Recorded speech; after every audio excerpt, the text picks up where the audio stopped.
창세기 45장. 요셉이 자기에게 시종을 듣는 사람들이 있는 앞에서 더 이상 자신을 억제하지 못하고 소리쳤습니다. 모두 내 앞에서 물러가라. 그의 곁에 아무도 없게 되자 요셉은 자기 형들에게 자신이 누구인지를 밝혔습니다. 그리고 너무나 큰 소리로 우는 바람에 이집트 사람들이 그 소리를 들었고 바로의 궁정에서도 그의 울음소리를 들었습니다. 요셉이 자기 형들에게 말했습니다. 제가 요셉입니다. 아버지께서 아직 살아계십니까? 그러나 형제들은 요셉 앞에서 너무 놀라 도저히 대답을 할 수가 없었습니다. 요셉이 형제들에게 말했습니다. 제게 가까이 오십시오. 그들이 가까이 오자 요셉이 형제들에게 말했습니다. 제가 형님들이 이집트에 팔아버린 형님들의 동생 요셉입니다. 하지만 형님들이 저를 이곳에 팔았다고 해서 근심하거나 자책하지 마십시오. 이는 하나님께서 생명을 구하시려고 저를 형님들보다 먼저 여기로 보내신 것이기 때문입니다. 2년 동안 이 땅에 흉년이 들었지만 앞으로도 5년 동안 밭을 갈지도 못하고 추수도 하지 못합니다. 그러나 이 땅에서 형님들의 자손들을 보존하시고 큰 구원을 베푸셔서 형님들의 목숨을 살리시려고 하나님께서 미리 저를 보내신 것입니다. 그러므로 저를 여기에 보내신 분은 형님들이 아니라 하나님이십니다. 하나님께서 저를 바로의 아버지와 그의 온 집의 주인과 이집트 온 땅의 통치자로 삼으셨습니다. 이제 어서 제 아버지께 가서 이렇게 말씀드리십시오. 아버지의 아들 요셉이 이렇게 말했습니다. 하나님께서 저를 온 이집트의 주인으로 삼으셨으니 머뭇거리지 말고 제게로 내려오십시오. 아버지께서는 고센 지방에서 저와 가까이 사시게 될 것입니다. 아버지와 아버지의 자식들과 손자들과 아버지의 가축들과 양들과 아버지의 모든 것들이 말입니다.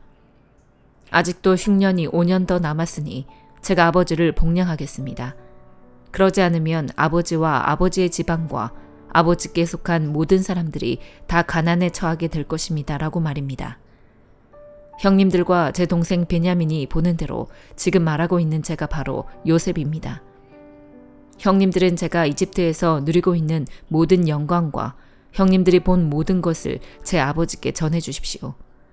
그리고 어서 빨리 제 아버지를 여기로 모시고 내려오십시오.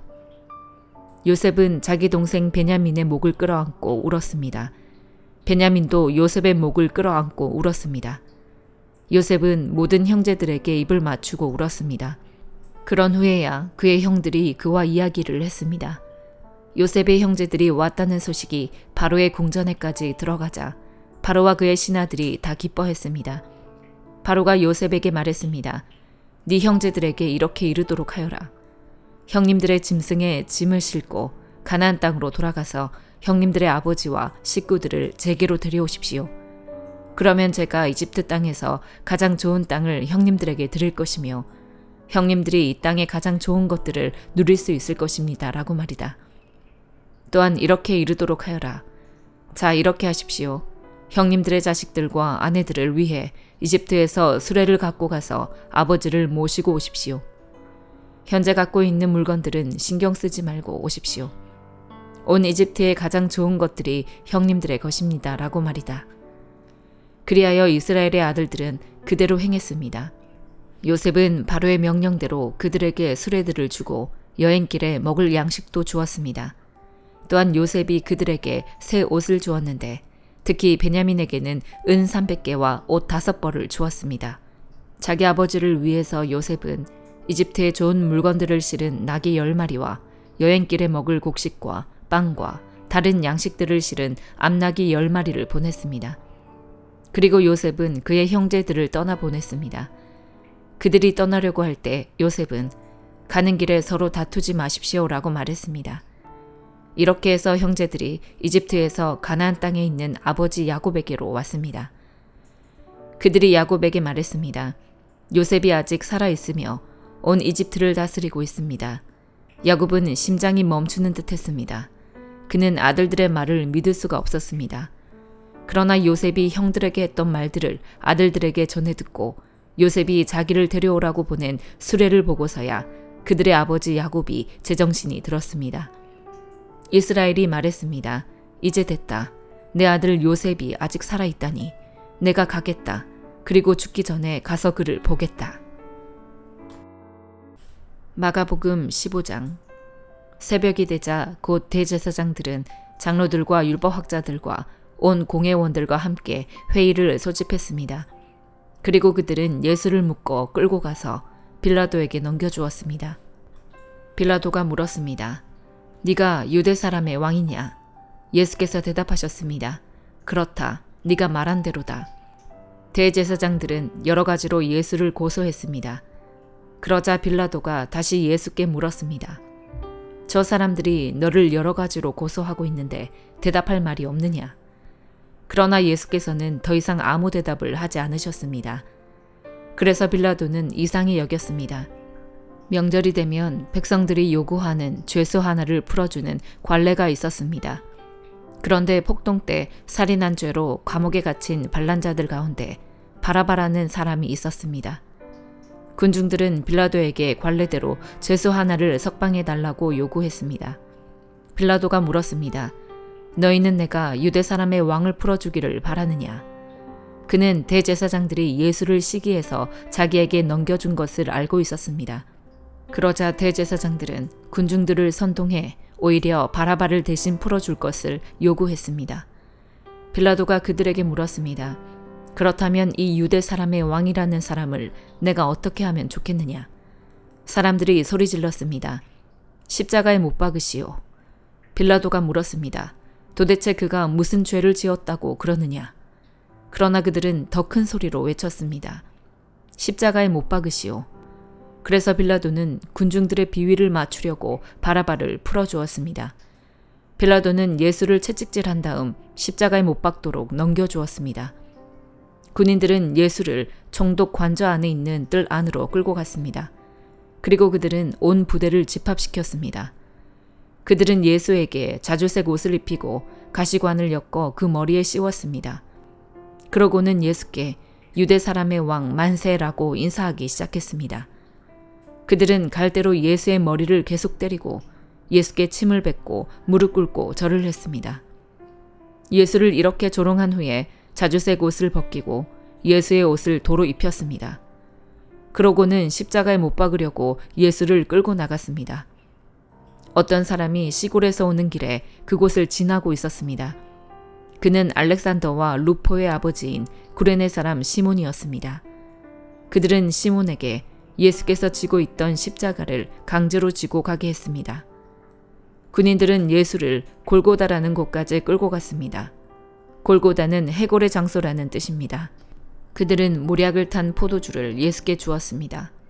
그러나 예수께서는 받아 마시지 않으셨습니다. 마침내 군인들은 예수를 십자가에 못 박고 예수의 옷을 나누고 누가 어떤 것을 가질지 제비를 뽑았습니다. 군인들이 예수를 십자가에 못 박은 것은 아침 9시쯤이었습니다. 예수의 제패에는 유대 사람의 왕이라고 적혀 있었습니다. 그들은 예수와 함께 두 명의 강도를 하나는 그분의 오른쪽에 하나는 그분의 왼쪽에 매달았습니다. 지나가던 사람들이 고개를 흔들며 욕설을 퍼부었습니다. 아하, 성전을 헐고 3일 만에 짓겠다던 사람아. 십자가에서 내려와 네 자신이나 구원해 보아라.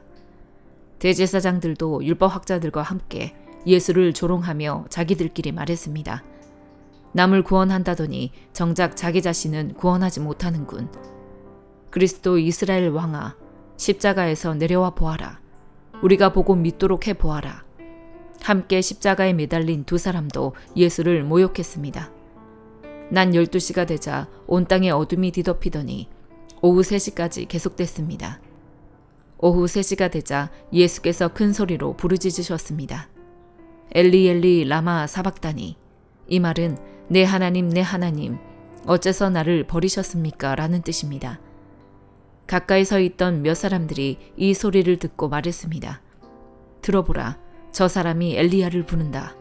한 사람이 달려가 해면을 신 포도주에 듬뿍 적셔 막대기에 매달아 예수께 마시게 하며 말했습니다. 보시오, 저가 엘리야를 부르고 있소. 그때 예수께서 큰 소리를 지르시고 숨을 거두셨습니다. 그리고 성전의 휘장이 위에서 아래까지 두 쪽으로 찢어졌습니다. 예수를 마주보고 서 있던 백부장은 예수께서 이렇게 부르짖으시며 돌아가시는 것을 보고 말했습니다. 이분은 참으로 하나님의 아들이셨다. 여인들도 멀리서 이 광경을 지켜보고 있었습니다. 그 가운데는 막달라 마리아, 작은 야고보와 요새의 어머니 마리아, 살로메도 있었습니다. 이 여인들은 갈릴리에서 예수를 따르며 섬기던 사람들이었습니다. 그 외에도 예수를 따라 예루살렘에 온 다른 여인들도 많았습니다. 이미 날이 저물었는데 그날은 예비일, 곧 안식일 바로 전날이었습니다. 아리마대 사람 요셉이 용감하게 빌라도에게 가서 예수의 시신을 내어달라고 요청했습니다. 그는 존경받는 유대 공회의원으로 자신도 하나님 나라를 기다리는 사람이었습니다. 빌라도는 예수가 벌써 죽었는지 의아하게 생각했습니다. 그래서 백부장을 불러 예수가 벌써 죽었는지 알아보았습니다. 백부장으로부터 죽은 사실을 확인하자 빌라도는 요셉에게 시신을 내주었습니다. 요셉은 고운 모시천을 사가지고 와서 예수의 시신을 내려다가 모시로 싸고는 바위를 파서 만든 무덤에 시신을 모셨습니다. 그리고 무덤 입구에 돌을 굴려 막아놓았습니다. 막달라 마리아와 요새의 어머니 마리아는 예수의 시신이 놓이는 곳을 지켜보았습니다. 욥기 11장. 나아마 사람 소발이 대꾸했습니다. 말이 많으니 대답은 해야 하지 않겠는가? 말 많은 사람을 의롭다 하겠는가? 속빈 자네의 말에 사람들이 잠잠히 있겠는가?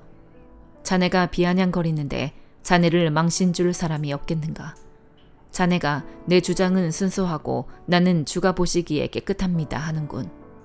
그러나 하나님께서 말씀하시고 그 입술을 열어 자네를 치시기를 빌 뿐이네. 그분이 자네에게 지혜의 비밀을 보여주시기를 바라네. 지혜는 양면을 갖고 있다네. 하나님께서 자네의 죄 가운데 얼마를 잊어주셨음을 알게나. 자네가 아무리 연구해도 하나님을 알아낼 수 있겠는가? 자네가 전능하신 분을 완전히 찾아낼 수 있겠는가?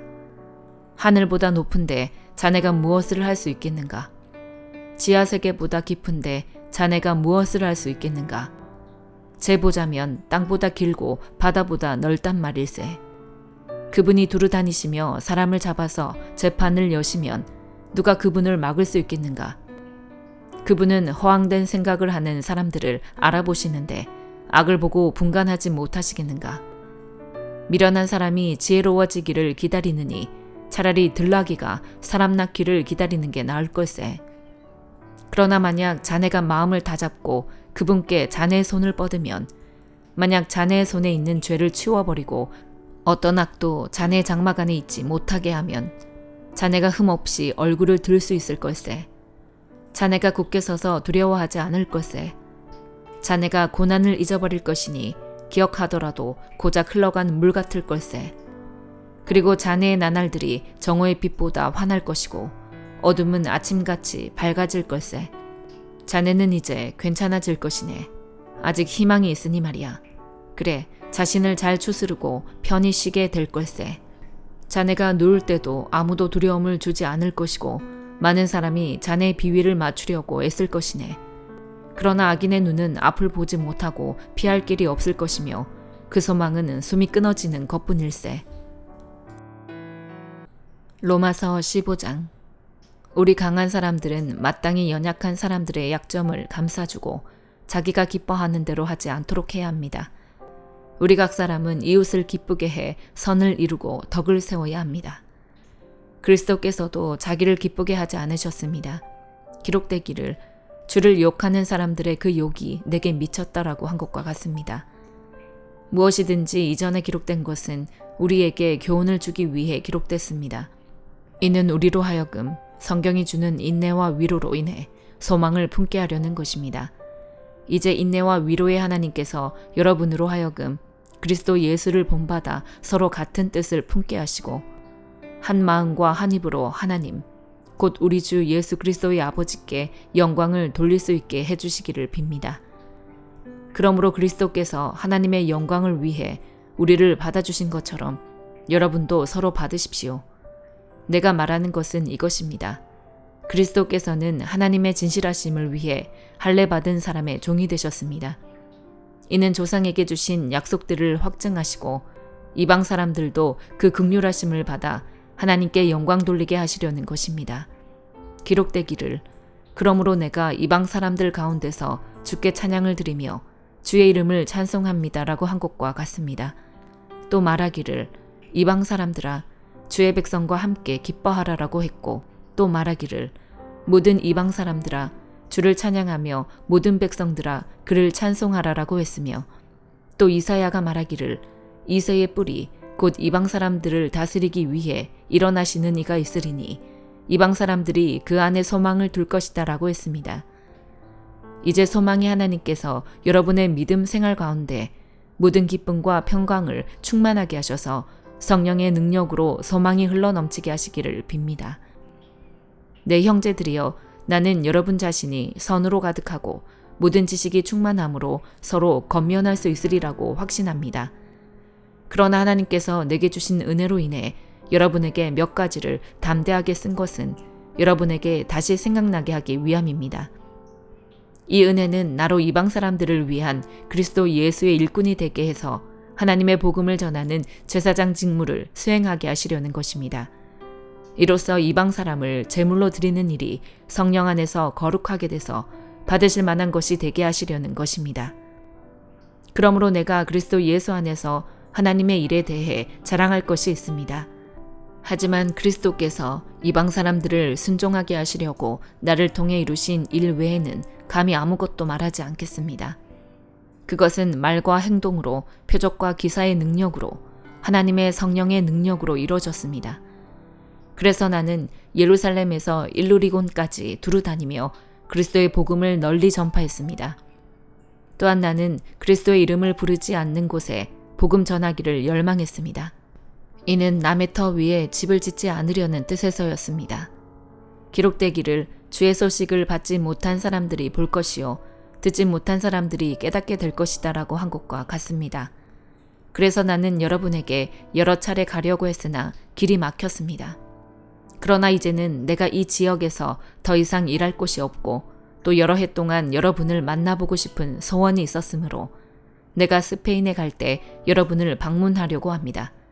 이것은 내가 지나는 길에 여러분에게 들러 얼마간 여러분과 기쁨을 나눈 후에 여러분의 후원으로 그곳에 가기를 원하기 때문입니다. 그러나 지금은 성도를 섬기는 일로 예루살렘으로 가는 길입니다. 이는 마케도니아와 아가야 사람들이 예루살렘의 가난한 성도들을 위해 기꺼이 얼마를 기부했기 때문입니다. 그들이 기쁨으로 그렇게 했지만 사실 그들은 예루살렘 성도들에게 빚진 사람들입니다. 만일 이방 사람들이 그들의 신령한 것들을 나눠 가졌으면 육신적인 것들로 그들을 섬기는 것이 마땅합니다. 그러므로 내가 이 일을 마치고 그들에게 이 열매를 확실히 전달한 후에 여러분에게 들렀다가 스페인으로 가려고 합니다. 내가 여러분에게 갈 때 그리스도의 충만한 복을 가지고 갈 줄을 압니다.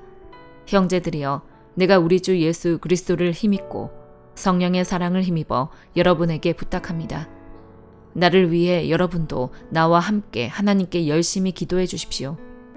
내가 유대에 있는 순종치 않는 사람들에게서 구원을 받으며 또 예루살렘에 대한 내 봉사가 성도들에게 받을 만한 것이 되며 내가 하나님의 뜻에 따라 기쁨으로 여러분에게 가서 함께 휴식을 취할 수 있도록 기도해 주십시오. 평강의 하나님께서 여러분 모두와 함께 하시기를 빕니다. 아멘.